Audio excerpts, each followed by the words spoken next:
It's my pleasure and privilege to be with you today. We have only a few minutes to get through this material. Hopefully, you have been granted access to your notes. If not, Melinda, please make that available to our guests. I'm really privileged and honored to be here. One of the great joys in my life as I do leadership training is when I'm working with women and I hear women say to me, "Thank you so much. I now see that what have been called weaknesses most of my life are strengths. I now like myself." Few things give me as much joy as hearing that from my female clients. And I've worked with a lot of women leaders who are being told they're too weak or told that they're too strong, neither of which is helpful, nor is neither true. And that's what I want to address here in the few minutes that we have together. I have another presentation that I'm giving at the bottom of the hour. So I will be as clear as I can as we go through our notes. When you think of the word leader, what comes to mind? Put that in the chat, please. Let's try to create some community and talk with each other. When I was in grad school, working on my master's degree in communication and leadership, I wrote a paper about the word leader. And it occurred to me that the very word leader itself has three assumptions in it. Now, when you look at the definition of leader in Merriam-Webster dictionary, the definition honestly isn't great because it uses lead as part of the definition, but something that leads, such as a primary or terminal shoot of a plant, which I think is very interesting, that something about a plant could apply to our lives. Or a person who leads, such as a guide, conductor, commander, or chief, and so on. You can see the other definitions up there. But as I thought about the actual word leader itself, there were three things that stood out in my mind that must be true in order for someone to be called a leader. The first of these three assumptions is that there is a destination. The leader is going somewhere.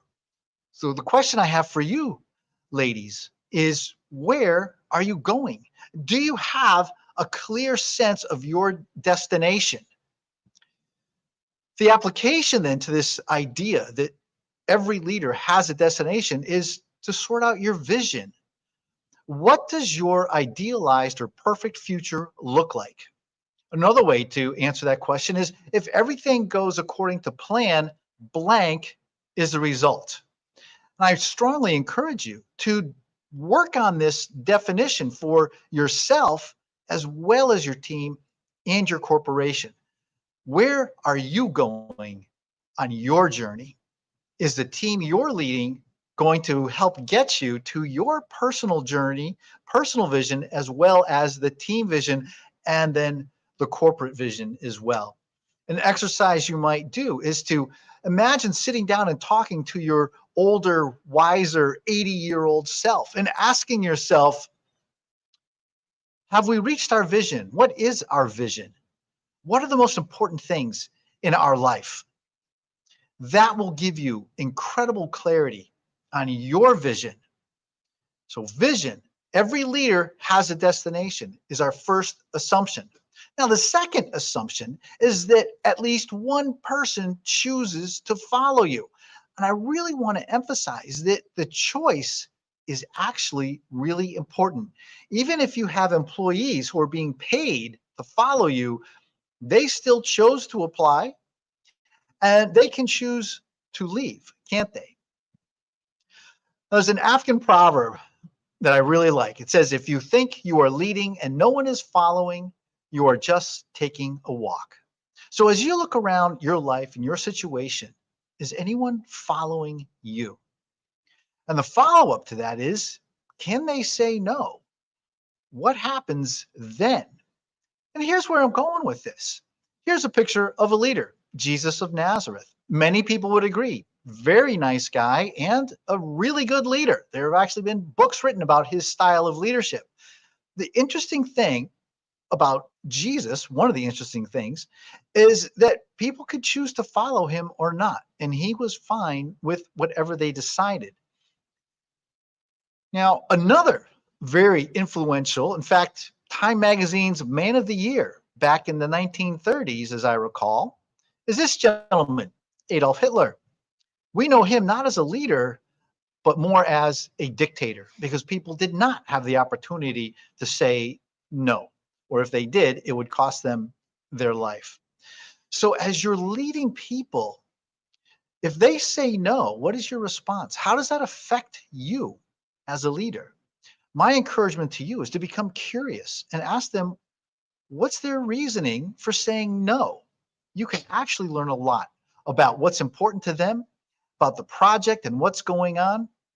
Important information that you would not otherwise have had you not become curious about it. So the application here as a leader is effective communication. Is the mission clear? Are your values clear? Do the team members know each other and know how to communicate with each other? And in the chat, please, are there other things that you would add to this that need to be clarified? Think of your values as the rules of engagement. Your values are what are most important to you, and they define how you treat each other and how you treat your clients. They are actually the reason why you do what you do. What you do is your mission, you see? So your values are actually informing your mission, and then your mission, if everything goes right, becomes the achievement of your vision. Values, mission, and then vision is achieved. And then again, can people say no? If people can't say no, I'm sorry, you're not leading, you're dictating.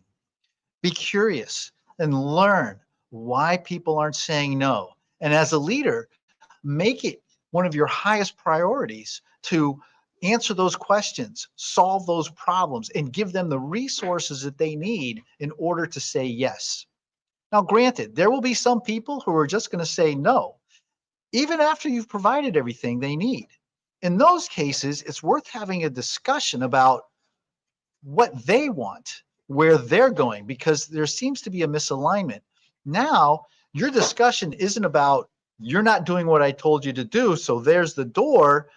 Your discussion is about you're not doing what you were asked to do. You chose to be here, but I don't think this is the best place for you. Where would you like to be? What would you like your life to look like? Now, you're not firing them as much as you're trying to help them find a place where they're going to thrive, where they're going to succeed. It's a very different conversation after you've learned a lot about your leadership in your organization. Next, let's take a look at the third assumption. The leader is first or in front. Now, I'm a big fan of Simon Sinek. I would imagine many of you are. And he famously wrote the book, Leaders Eat Last. And yes, there is certainly a place, and I highly encourage servant leadership. What he's talking about there is making sure that your people are resourced. But as a leader, you are actually, by definition of the word leader, in front. Now, a word of caution about that. The estimated average lifespan of a second lieutenant in the Vietnam War was 16 minutes. First guy off the plane, first guy on the beach, the first person to take shots, so to speak. Metaphorically, as the leader, you in front, people are going to take shots at you. They're not going to like stuff. And you've got to be willing to handle that and have a way to deal with that type of pushback. Now, here's where I encourage leaders to be first. Be the first to guard the vision. Keep the vision in front of the people. Make sure everyone knows where they're going, what the destination looks like. Stay on mission.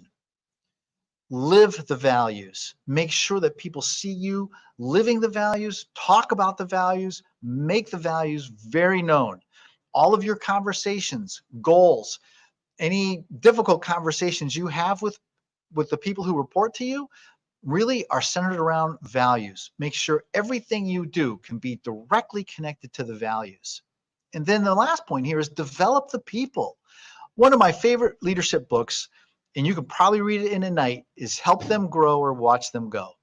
When you create an environment where people are growing, they're going to thrive. You become the rainmaker. They love you. They're going to do more and more of what they love doing. It's been said that leadership is relentlessly developmental. I hope that as leaders, all of you embrace that idea and think about ways to help people do what they are designed to do. So 3 things in the word leader: destination, followers, and first. I'm about out of time. I imagine you have some questions. I've got only 3 minutes left for questions, and we didn't really get to yet your identity. So let me touch on that real quick, because that's why you're here. Look at your skills, look at your assessments. Take a piece of paper, write down first and destination and lead and followers who choose. And on the other side of the paper, write down your skills, things that you can be paid to do, even if it's not part of your job description. Write down assessment results, DISC, Myers-Briggs, Clifton Strengths. Those are some of my favorites. I'm very familiar with them. Clifton Strengths is what you see behind me here.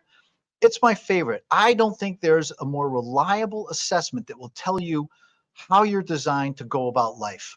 And I defy you to find a leadership book that says, do what you're bad at. You won't. Every leadership book you read is going to say, do what you are designed to do. Do what you're already good at doing and get better at doing it. Now, I don't get paid for promoting Clifton Strengths. I just happen to really, really believe in it and find it to be the single best team building resource that I know of. So my other students have shown up here, and I need to say farewell to you shortly. But if there's a couple questions, I'd be happy to entertain those. I think you should be able to put them in the chat. Let's see, I don't see anything showing up there. There's got to be a Q&A. There it is. I don't see anything showing up there. Maybe this has been so good and so clear, you have no questions. We can only hope. I invite you to please visit my website. I offer free coaching, half-hour sessions. I invite you to check that out. If you'd like to look more closely, more deeply at how you are uniquely designed to implement being first, having a destination, and helping people choose to follow you.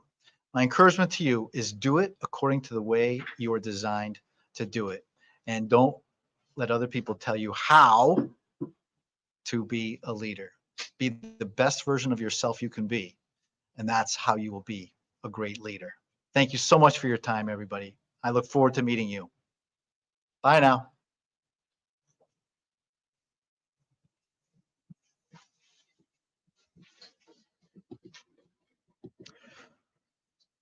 All righty. Warmed it up a little too much, Dr. didn't I?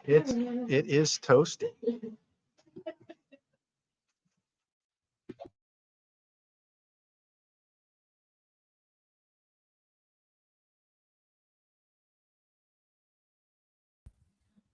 I think Michael has left the session maybe due to network issues. Let's wait for 1 minute and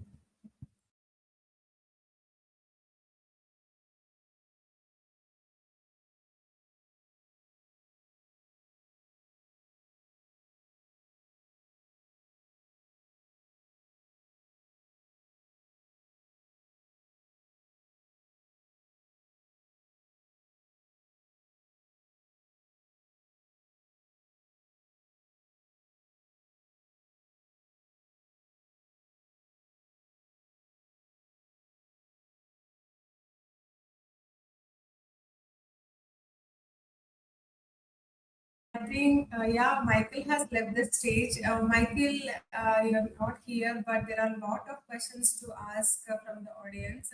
I know it is very short. You have done with your presentation. So we will post the questions to you directly so that you can reply them back. Thank you so much for the great presentation, Michael Anderson. So please join our next speaker session.